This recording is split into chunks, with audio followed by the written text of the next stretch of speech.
A young, scrappy, soon-to-be newspaper editor once asked Thomas Jefferson, "How do you run a newspaper?" Jefferson's response, "The man who never looks into a newspaper is better informed than he who reads them, as he who knows nothing is nearer to the truth than he whose mind is filled with falsehoods and errors." Translation, you're better informed by not knowing the news, unless you watch Fox. This was personal for Jefferson, who was relentlessly victimized by a wickedly partisan press, who labeled him a French traitor, an evil atheist, whose Louisiana purchase was unethically corrupt. Yes, Jefferson was scandalized for doubling the size and power of the U.S.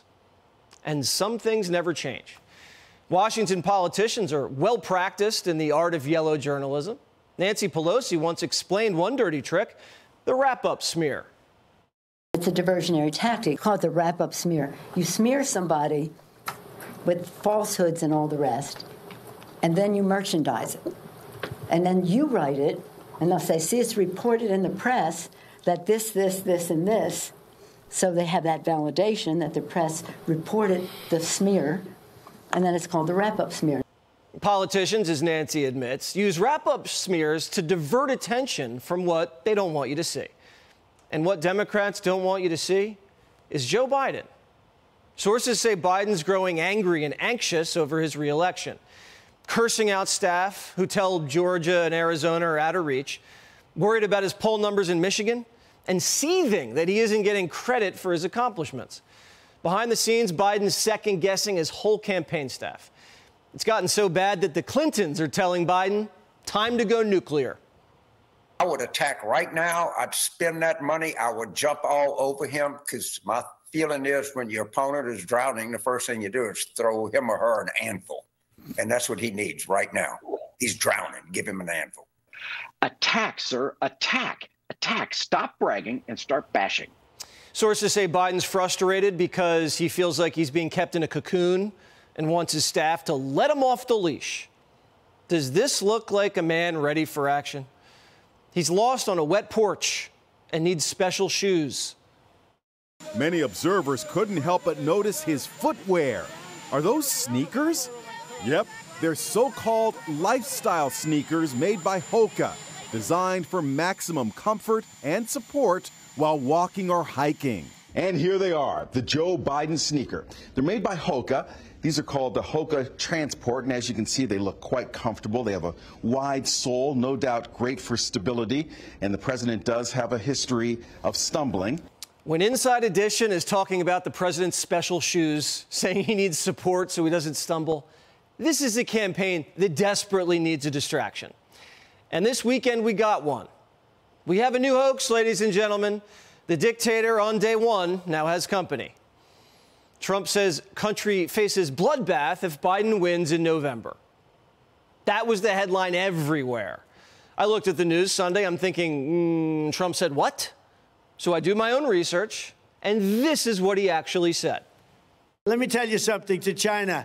If you're listening, President Xi, and you and I are friends, but he understands the way I deal, those big monster car manufacturing plants that you're building in Mexico right now, and you think you're going to get that, you're going to not hire Americans, and you're going to sell the cars to us. No, we're going to put a 100% tariff on every single car that comes across the line, and you're not going to be able to sell those cars. If I get elected, now, if I don't get elected, it's going to be a bloodbath for the whole, that's going to be the least of it. It's going to be a bloodbath for the country. That'll be the least of it. But they're not going to sell those cars. Now, Trump's not threatening bloody violence if he loses to Biden. He's saying the American auto industry will face a bloodbath from cheap Chinese cars manufactured in Mexico and then dumped here.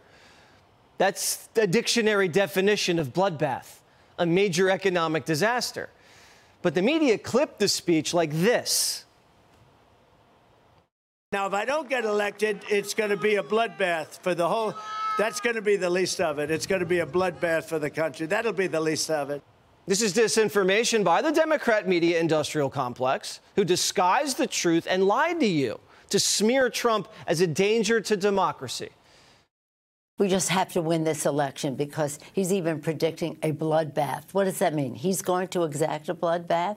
The former president, who's already incited violence among his followers, says that there's going to be a bloodbath after the election if he does not win. He is telling us what he is going to do. A major party candidate is saying, you elect me, there's going to be dictatorship, bloodbath, violence, retribution against my political enemies. That equals what we saw in Italy and Germany and other places. The desperate Biden campaign, tired of being yelled at by Biden for losing every swing state, jumped on TV trying to redeem themselves and then married the bloodbath hoax to the Fine People hoax. What I heard was a continuation of the same rhetoric, the same endorsement of political violence that we've seen from Donald Trump for years, as you pointed out. It goes even farther back, right? This is the same guy who, after Nazis marched on Charlottesville and killed a woman, said there were very fine people on both sides. Hoaxes and lawsuits is all they have. That's how you know Biden's losing. And since when does the left care about bloodbaths? There's a bloodbath in Chicago every weekend. The George Floyd riots were a bloodbath. They love them. No one falls for these hoaxes anymore. Even the Jussie Smollett hoax lasted longer than the bloodbath hoax. The country's puncturing hoaxes in record time, when it used to take months or even years to get to the bottom of Russia collusion, the laptop, the lab leak. Americans are exposing hoaxes on day one, and we're enjoying it. We get a kick out of figuring out Democrats' magic tricks. After I steal Jesse Jr.'s nose for the 5th time, got your nose. He's onto it.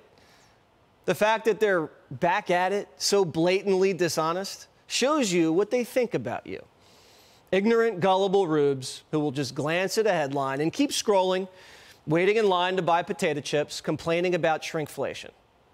Democrats are banking on American ignorance. Do you want to vote for someone who thinks you're dumb, or for someone who knows you can handle the truth?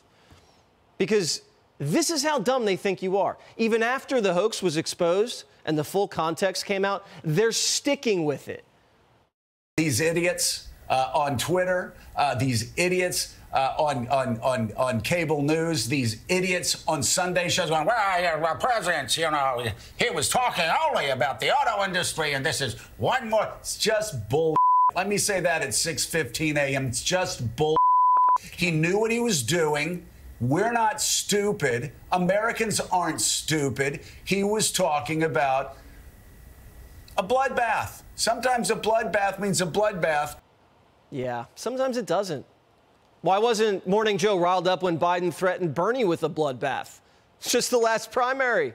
The media loves a good bloodbath.